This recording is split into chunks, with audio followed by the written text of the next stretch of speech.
Unleash the beast within your Sony A1 and transform your creative vision into breathtaking reality. The Sony A1 isn't just a camera, it's a powerhouse waiting to be fully explored today.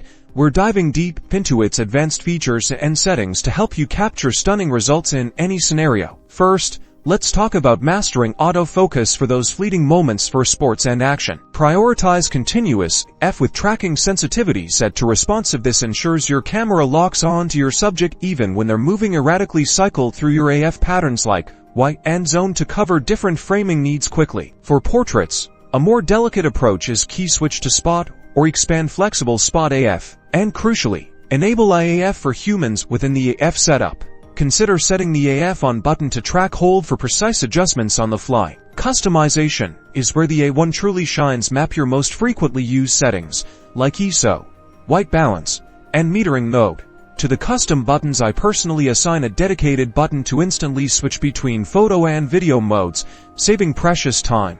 When it comes to video, the A1 offers incredible flexibility for high-quality footage. Start with SLOG 3 or HLG picture profiles. These provide a wider dynamic range, giving you more latitude in post-production. Remember to adjust your frame rates and resolutions based on your desired look, whether it's silky smooth 120 frames per second or cinematic 24. Don't forget the A1's advanced features. Pixel shift multi-shooting, when used with a tripod, can produce incredibly detailed images for still life or product photography, and in situations where silence is golden, like events or wildlife, the silent electronic shutter is an absolute game changer. By understanding and implementing these tips, you're not just using the Sony A1, you're mastering it. Go out there and create something extraordinary.